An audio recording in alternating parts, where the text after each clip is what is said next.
Hello everyone, welcome back. It's been like a couple hot minutes since I've posted. Um, I think at this point we all know that that's just how it is.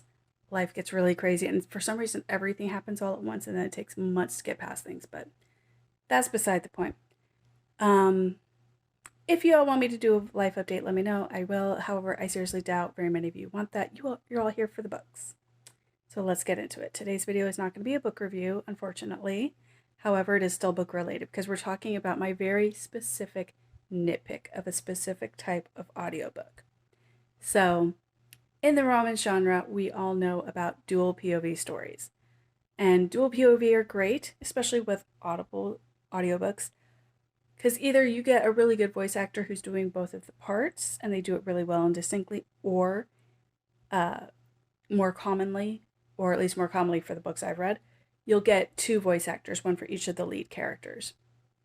And that's great. I will say I have had the opportunity recently to listen to a few audiobooks done in a style that many people have mentioned that they would like to hear, whereby um, the voice actor for either of the lead characters will do all of the dialogue for their character, even if it is from the opposite character's point of view. As an example, you have person A remembering a conversation with person B, and when it gets to the point where it's person B speaking, you have the voice actor for person B doing the vocals in the audiobook. I understand folks that maybe prefer this. However, it is not something I enjoy on two main reasons. One is technical, because anytime you have two voice actors, they're going to be in separate studios typically. It's the same thing with audiobooks as it is with, say, anime or cartoons. You know, you very rarely, if ever, have the voice actors in the same studio. They're usually in separate studios, and then the sound gets spliced together.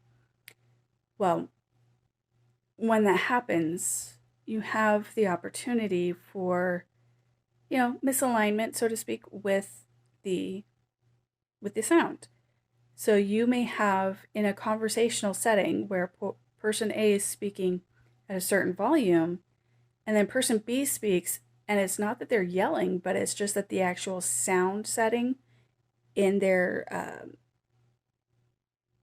studio or wherever they're recording is louder, and it didn't get corrected for the Audible or audiobook release. That's actually happened quite a bit. Sometimes the white noise in the background is actually different, and you can actually tell. And basically, for me, there are multiple times where just from the this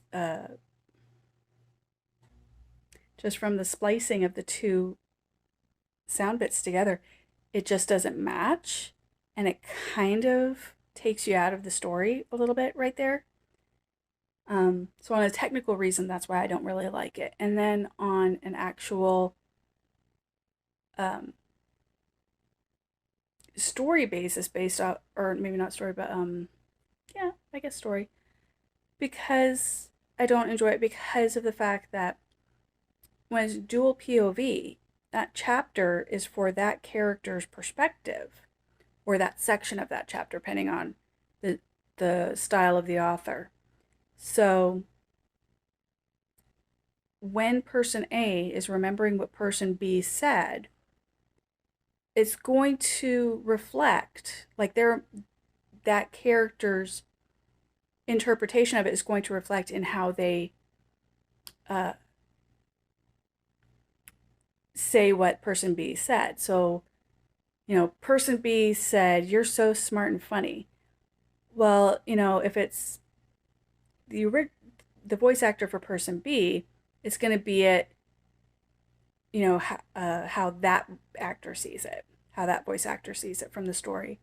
Whereas when it's from uh, character A, So if character A's voice actor is actually the one doing it, it's their perspective of what person B said, which is really more aligned with how it would be in the book.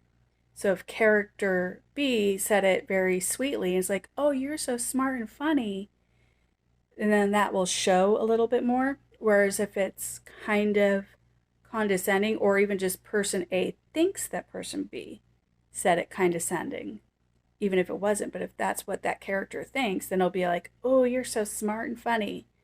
And to me, it just feels like it takes away an opportunity for the characters to show their interpretation and their understanding of a situation. So it kind of feels like it takes away part of the storytelling in a roundabout, unintended sort of way. Now, I understand that there are folks that do prefer it this way. And do let me know in the comments down below if you prefer to have the mix and match audible where person B is speaking in person A's chapter if it's their character's comments. If you do enjoy it, please let me know in the comments down below why. And, if you think I'm wrong, please tell me why. I'd love to see more and more viewpoints on this, because I haven't seen too many stories that have this type of dual POV. Both of the ones that I'd come across that had that were from the Until series by Aurora Rose Reynolds. Sorry about that. It's almost 11. I'm tired. It was Until Sage, and then I forget what the other one was. It was one of the other ones though. So if you can't find that style and you're kind of curious about it, I know for sure Until Sage does that. At least I'm pretty sure it does. It's one of them. Tired, guys. I'm sorry. But yeah, so that's my little nitpick. I don't know if I'd call it a rant, but it's definitely a nitpick of a specific type of audiobook. Let me know in the comments down below what you think. I am hoping to get back on filming. I do need to get a new stand for my phone. My old one broke, and shaky cam isn't super fun for anybody. So have a great day, guys. Talk to you later. Bye.